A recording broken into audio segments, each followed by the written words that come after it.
all agencies, sorry, Michael Bell, all agencies should try to hold their agencies to higher standards, much like through CALIA accreditation, to ensure that we are, as law enforcement professionals, adhering to the top standards that we can across the nation, and hearing from the public as well as to what we are doing right and what we are doing wrong as an agency.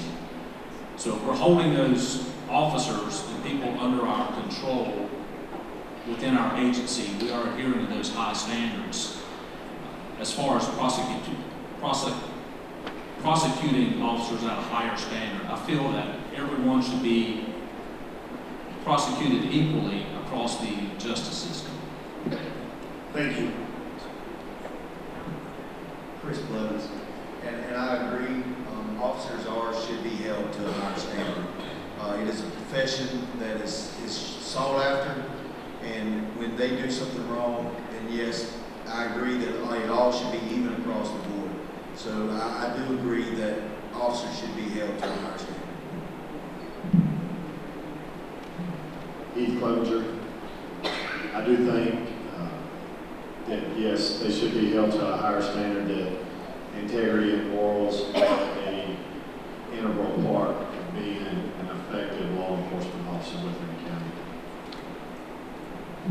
Beth Tolson, I don't think that question you're going to find any type of wavering from our answers, but I will tell you that law enforcement should be held to a higher standard, of course, and respect for other people is big.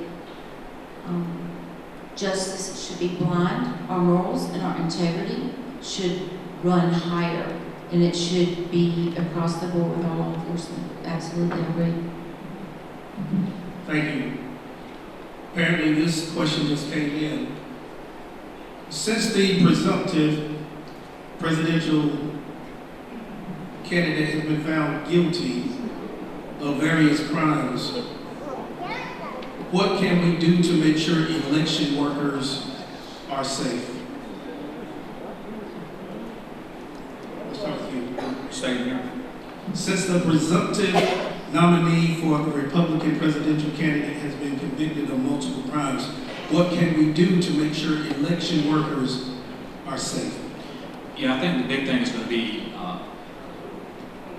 we spend a lot of time with the Rock Hill Police Department currently, and the same thing we do in the Sheriff's Office is looking at our intel, looking to see where our intelligence is driving us, and that is what kind of chatter we're receiving, working with the Joint Terrorism Task Force, also looking to see if there are any relatable threats, especially within York County, and working with polling locations also to provide security. Now, we can only be within a certain distance by law from polling locations, but making sure that we're able to respond, and if we see or hear of a perceived threat, that we as law enforcement are able to go out and reach out to those folks making those threats and trying to tell any kind of issues that may arise on voting day. Thank you.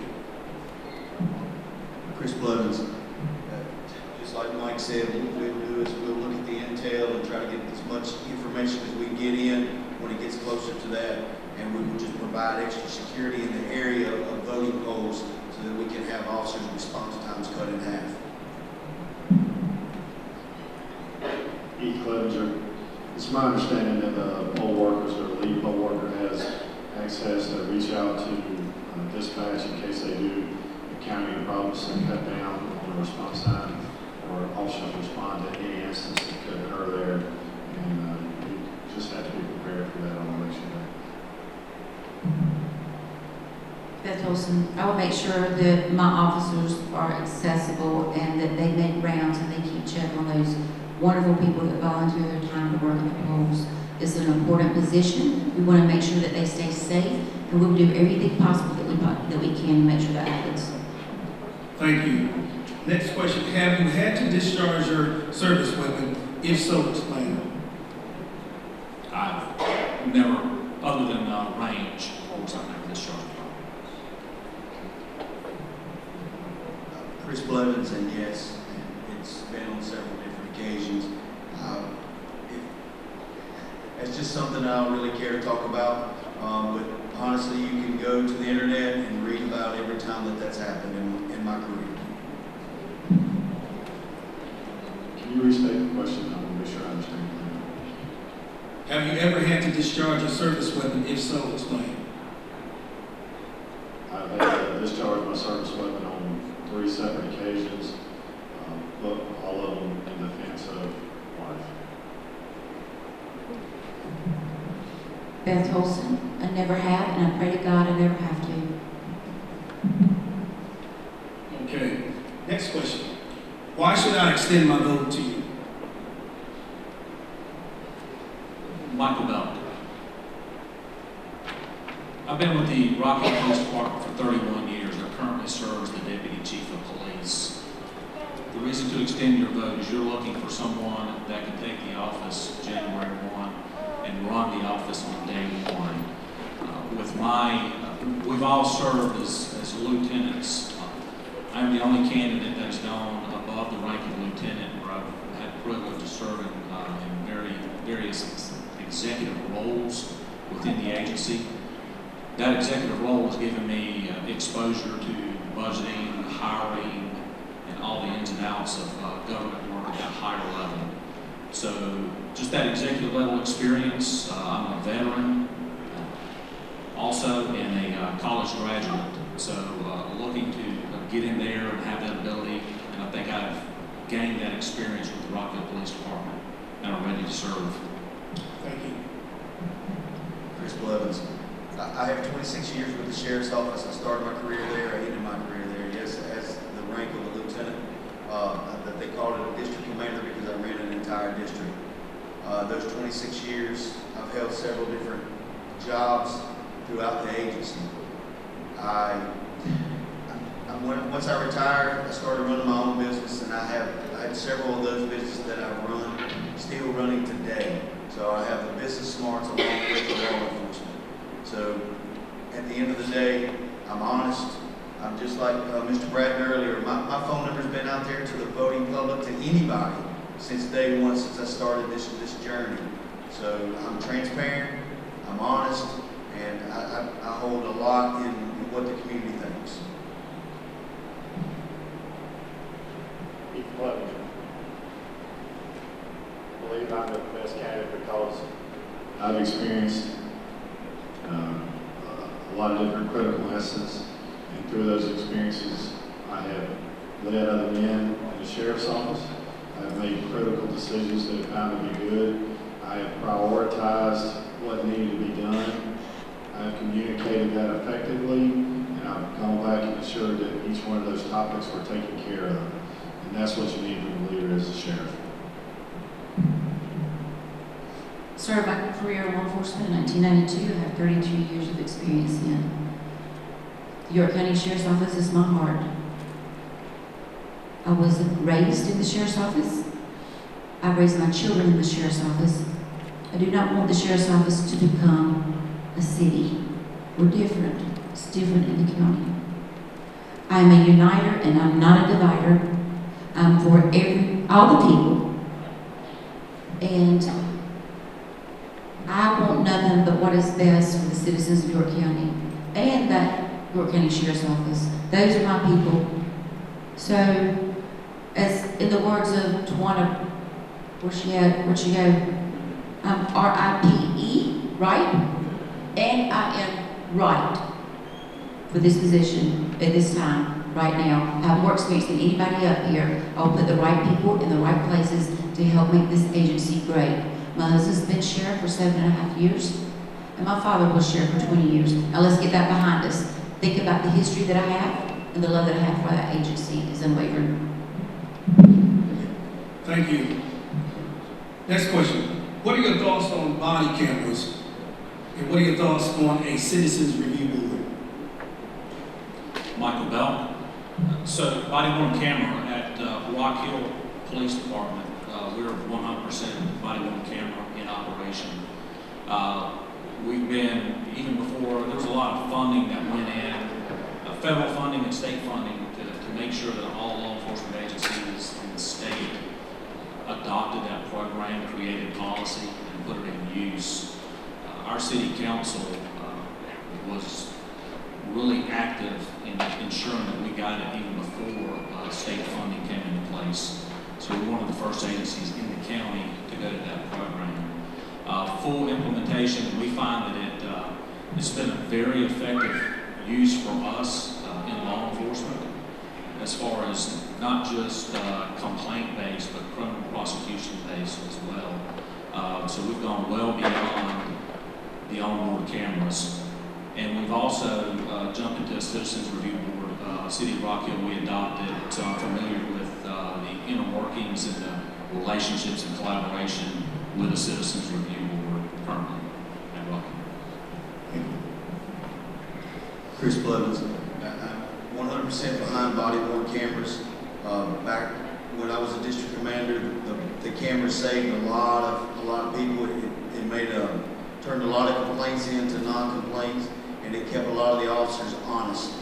And when you bring the citizens in to do a review board, it makes the agency honest. So I am 100% with body-worn cameras and a citizens review board. Heath Clevenger, I agree, body-worn cameras are a necessity today to keep that transparency in place. And I also support the use of civilian review boards as a part of guiding the sheriff's office. Beth Olson, body cam videos or cameras, absolutely, no doubt about it. I appreciate them today.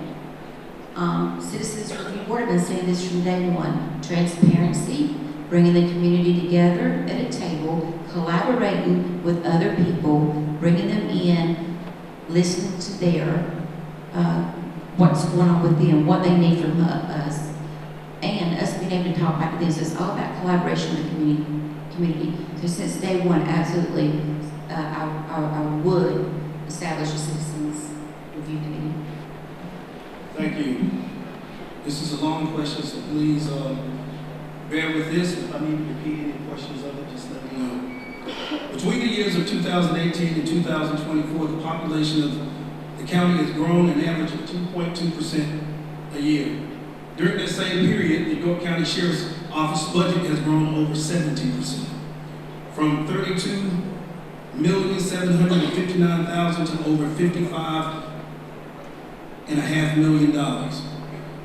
To each candidate, what, if any, thoughts do you have about the budget and whether it needs to continue to become larger or smaller? And if larger, what areas need more money? And if smaller, what areas can be cut? That's quite a bit. I need to. Do you want to stay with me as the first one, or do you want to leapfrog? We'll stay with you. That's simpler for me. Okay. I should have sat in the middle. All right. 32 million to 55 million. So when you look at a salary, when you look at the budget, you're going to look at probably 80% of that budget, which was 32 million, which is about 53 million currently. 80% of that is salary. Now what has happened, and it's needed to happen, is law enforcement, much like school teachers, has been a horrible profession as far as pay. It's a great, fulfilling profession. You've got to love it, but the pay has always been horrible. When I started law enforcement, I made $20,100 a year.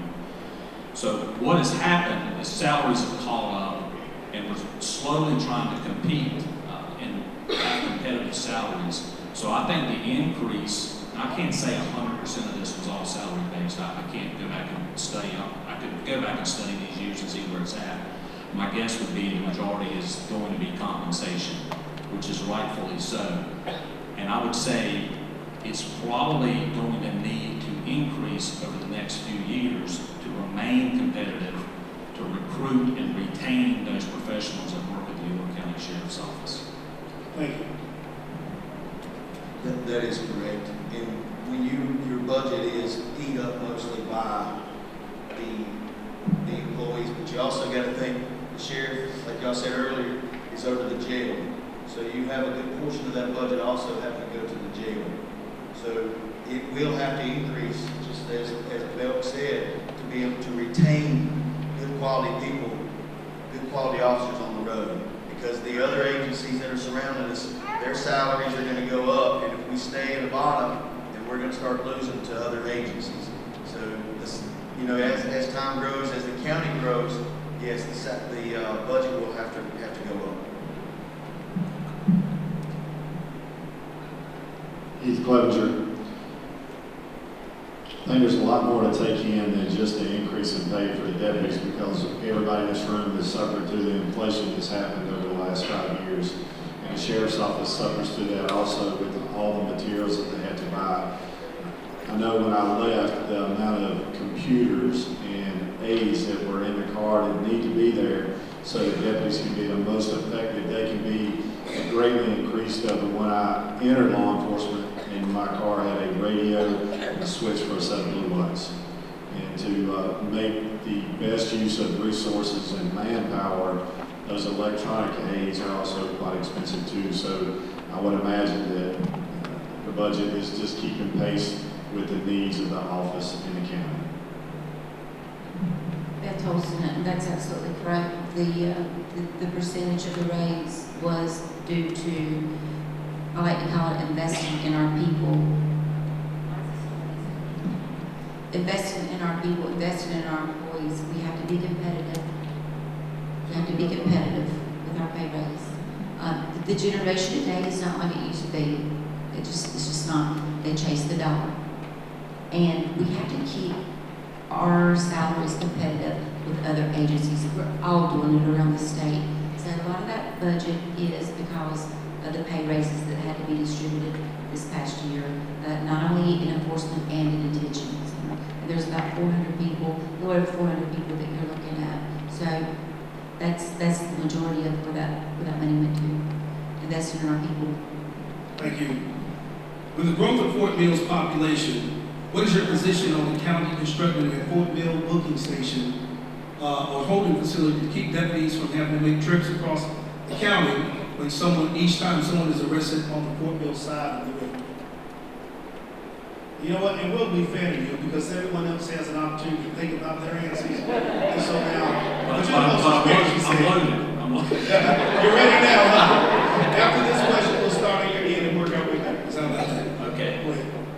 I'd like to, I know I got short time, revisiting what we're talking about the budget too, and talking about body-worn cameras earlier.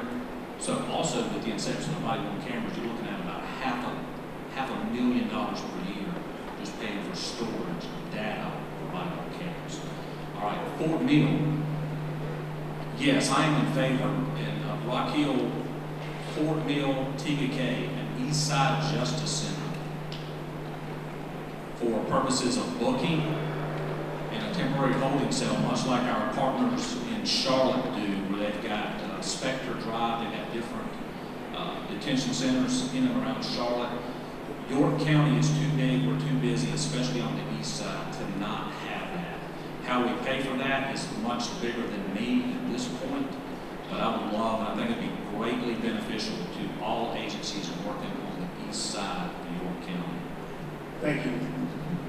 Chris Blevins. Yeah, I think Sheriff Tolson, and I don't know if it started with Sheriff Bryant, but Sheriff Tolson sure tried on several occasions to get a East Side booking center. So I'm all in favor for that. That would eventually save money. I know it's a large upfront cost, but it would eventually save money. Just the time that it takes an officer to drive from Fort Mill. I mean, if anybody lives in this county, you know, trying to drive from Fort Mill to York, that's a good 2-hour round trip. So I am all for East Side, but again, that is the money is a whole lot bigger scale than just going ahead and having one bill. Very good, thank you. Let's try something different with this feedback, if you guys don't mind. Perhaps if you turn your microphones off until it's time for you to speak, maybe that might help us with the feedback. So whomever is speaking, microphone's on. Whomever's not, microphone on. Heath Clevenger, I do support a solution for the long drive from East Side officers having to drive all the way to York to take suspects into the jail. East Side Booking Center sounds like a wonderful idea. I know it's been an uphill struggle to try to make it happen up until now, but I would also be willing to explore other options for a better way to get prisoners transported from the east side of the county over to the jail. Beth Olson, so this has come up before, and Sheriff Tolson has fought for East Side Booking Center in Fort Mill. He was struck down by county council. It did get passed. I will do what I can to go before the end to try to revisit this, because what happens is when we can take our officers and take the prisoners and book them into the Eastern Side Booking Center, we can get them back on the road and make sure that they're giving more service to the people that are out there, traffic-wise, or just plain and simple answering calls that frees them up in a timely manner. So I'm definitely in support of it. Thank you. Now, we'll start with you again, if you don't mind, Ms. Tolson. How will you handle racism when it occurs in the sheriff's office and or on the street with your officers? Like I said, Beth Olson, like I said before, justice should be blind. I will not tolerate any racism. Now, we know that it happens.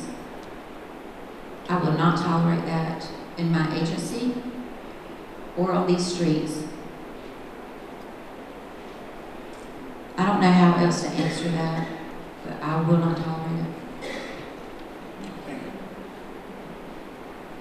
That would be Heath Clevenger, that would be an intolerable act as a deputy working as when I'm the sheriff. Chris Blevins, y'all, that's a simple answer, 0 tolerance. As a sheriff, we're not going to handle that. That's going to be, like you said, it's 0 tolerance.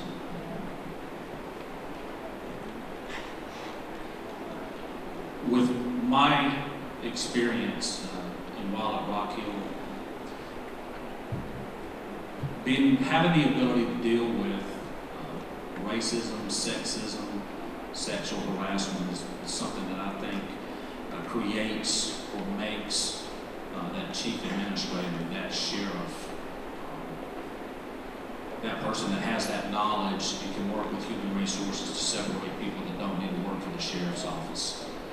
So, yeah, it is intolerable. Sexism, racism, sexual harassment in our agency, not tolerated now, and will continue not to be tolerated. Thank you. Now we're coming to a few pointed questions that have been asked directly to some of the candidates here. This is for Michael Belk, Chris Blevins, Mr. Breeden isn't here, Heath Clevenger. Why didn't you put your name on the ballot before the deadline if you believe that you are qualified to be the sheriff?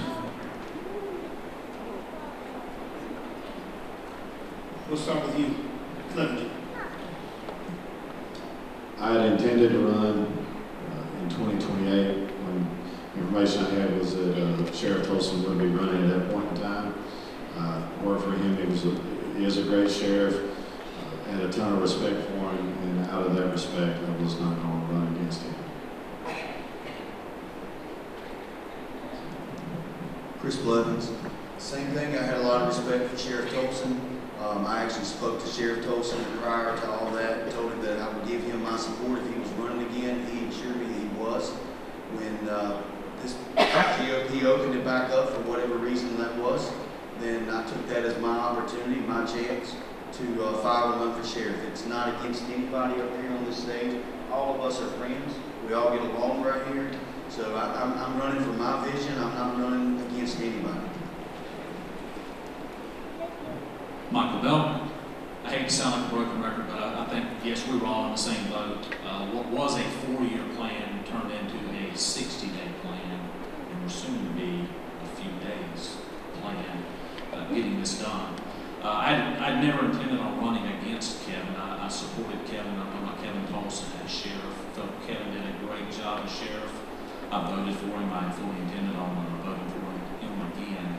When I got word that he was not running, that's when I had a discussion with my wife. Nice family discussion, prayed about it, and decided this is the time. Now is the time. It's not the 4 years. So we've got to come out and to get this done. The other reason, obviously, I didn't want to run against Kevin as an incumbent. This is an extremely expensive venture for anyone looking to get into politics, and I did not want to waste a ton of money trying to run against an incumbent. Thank you. Ms. Stolson, and I regret having to ask this question, but the community has asked this. As the first female sheriff of York County, do you think that you will get the same respect as a male sheriff? That is a very good question, Beth Olson, by the way. We talked about racism a few minutes ago, and I'm not a feminist, but I have never felt so discriminated against until I put my name in the hat. Never. Now ask me that question again, I had to get that out. I think you've answered. I've experienced it, but I will not tolerate that in my office.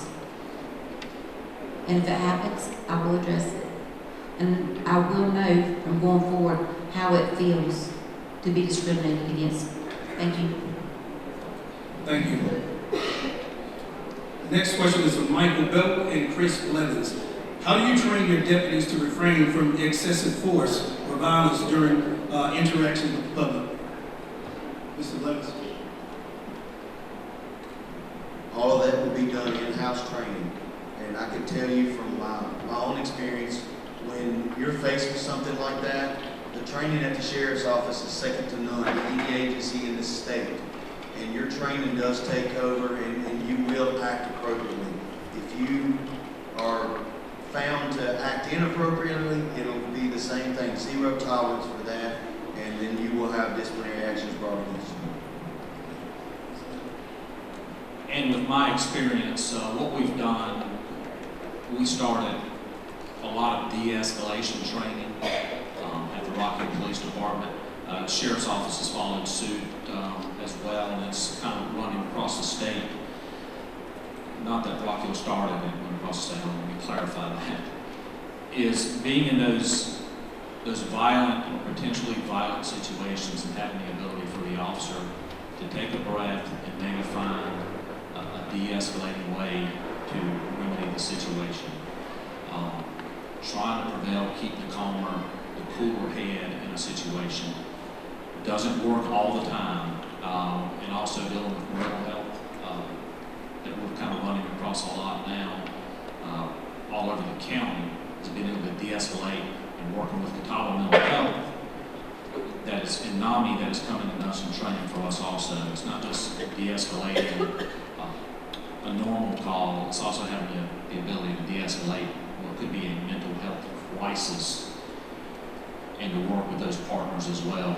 De-escalate the situation, try to make it non-confrontational and get the person help eventually. Thank you. We're down to, there are many more questions, but we're only going to ask 2 more questions and we're going to bring this forum to an end, this portion of it. If you will, this is for each of you, describe your first 30 days in office if elected. We'll start with you, Ben. First, I'm going to take down that guy's picture who's the current sheriff, and replace it with mine.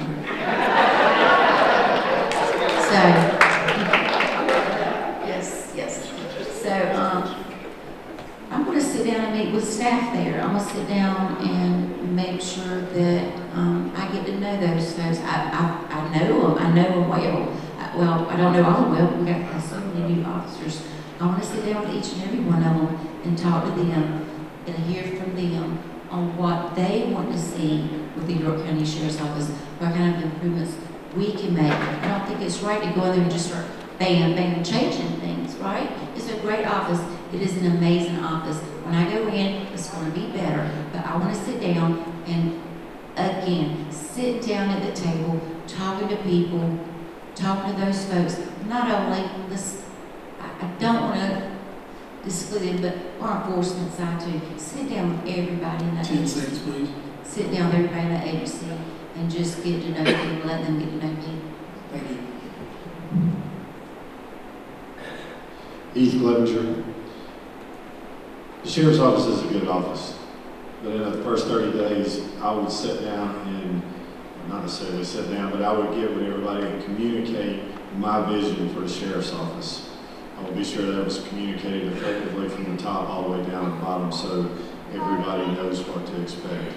And then I will be digging into the budget, looking at the past budget, where money was spent, where money needs to be spent, if line items need to be looked at to be sure that the budget going forward, that I know they're already working on, is handled appropriately, because those are the two biggest things to get tackled in the first 30 days. Chris Blevins. I'm sorry, y'all, but when you got a group of individuals up here where our service records are pretty much the same, you're going to get a lot of the same answers. The only thing that I would do different outside of what Beth and Heath are talking about is I would audit the sheriff's office to make sure that I'm starting on a clean slate. I don't want to go in and 3, 6, 7 months down the road, I find some discrepancy somewhere, which there's not going to be because Kevin run a good office. But it's just for my peace of mind and for the community's peace of mind that we're going to have an audit. I am going to sit down with each and every employee and talk to them and see what their vision is, let them know what my vision is, and go forward from there.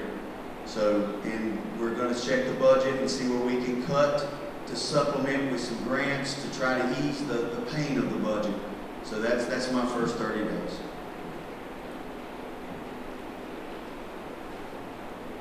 Strategic fiscal planning getting in there. So you're halfway through your county budget when you take office in January. You're going to start prepping your budget and requesting money soon thereafter, just the way the county runs. So getting in there and having that, making sure that we are staying within the lines and got a fiscal plan that is solid, continuing on until the budget runs out and we get a new budget in place. Got to do that immediately. Meet with all the staff, meet with all the command. What I want to know is why we do what we do, not questioning at that moment or doing swift changes. They run a district model. The district model, they run on 4 districts.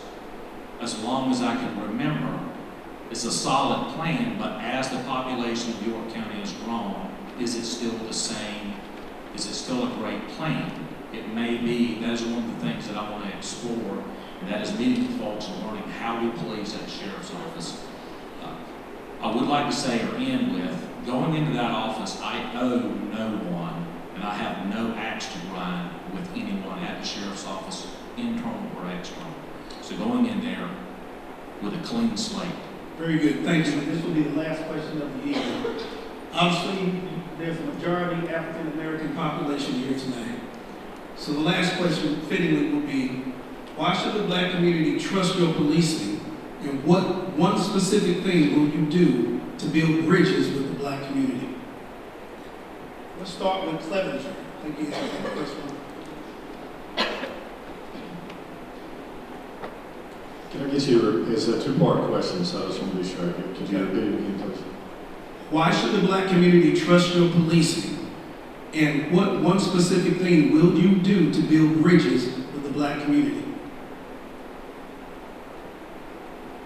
The reason you should vote for me, trust me, is because of my history of integrity as a deputy with the York County Sheriff's Office. It was demonstrated time and time again. Moving forward to work with the community, it would be the same across the board because I want to work with all communities. Right? There are new communities built in this county every day. There's a new housing development that comes in. There's people that move around and different people in our community leaders in different areas, and I want to continue to span that equally for everybody. Thank you. Thank you. Chris Blevins. Y'all young ladies are struggling, aren't you, with those time cards? I see that. It's okay. Y'all doing great. For vote for me for sheriff is y'all, like I said earlier, I'm honest and I'm transparent. And to build bridges with the Black community, the white community, brown community, is I'm going to make myself available. That's how you build bridges, is you make yourself available. You don't make yourself scarce. You don't treat your door as a screen door. You filter everything that comes through it. You make yourself available for the good or the bad. I'm going to be there. I'll be a phone call away, and I promise you, if my phone rings and it's anybody in this community, I will return that call. I'll even come to your house if you want me to, because I'm running as the people's sheriff. I'm not running on any of this ticket stuff that they're talking about. I am the people's sheriff, and I'm going to be there for anybody.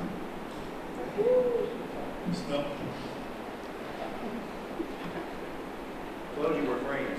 Yeah, absolutely. So as commander of Rock Hill, I helped create the Community Engagement Division, which is, we had 4 divisions for the longest time. We created a 5th. That Community Engagement Division is our opportunity for our officers to get out in the community more. Our officers are so busy. We're answering tons of calls daily. We created this unit because we wanted to be out in the community and hear from the community as to what's going on. This is bigger than a neighborhood watch or a community meeting where you're only seeing those monthly or quarterly. This is a daily exercise for us. York County Sheriff's Office has followed suit and created community engagement. It needs expansion. Under Michael Belk as sheriff, it will expand. And it's that ability to get out from Clover, Hickory Grove to Carolyn's Boulevard, finding out what's going on in that community and how we can help and aid. It's been very instrumental right now working with our homeless population in Rock Hill. Everybody's seen increases in that. That's increased by 30%. Our unit is working with community partners, it's working with businesses, residents, and working with the homeless to find help. Thank you, and I hate to interrupt you. It's all good, thank We've you. got one last, we have Ms. Tolson at the end, if you'll go ahead and answer the question. Beth Olson, when we pick up the phone and say York County 911, we don't say, hang on, are you a Republican or are you a Democrat? We don't do that, and we're not going to do that. I will be a sheriff for all the people. How can you trust me? I got to prove my trust. You guys don't know me. You might know my husband, you might know my dad. You don't know me. I got to earn your trust, and I'm willing to do that. I want to do that. I want to collaborate with the different communities, and I have been talking to some folks about, I don't want to be a city of Rock Hill. I mean, they have a lot of programs, but York County and the city they're just 2 different entities, 2 different beasts. So I do want to collaborate, get everybody at the table, and expand our community unit, the one that goes up. I think that we had 100 community engagements that we participated in last year, but we need to do more. We need to create mentorship. I don't have all the answers, and I'm here to tell you all that right now. I don't have all the answers for all the questions, but I'm someone that I want to think out of the box. I need help with collaborating with others, and sit down at a table. It's all about communicating and find out what we can do better to serve everyone in York County. Thank you. Thank you. Let's give it up one more time for our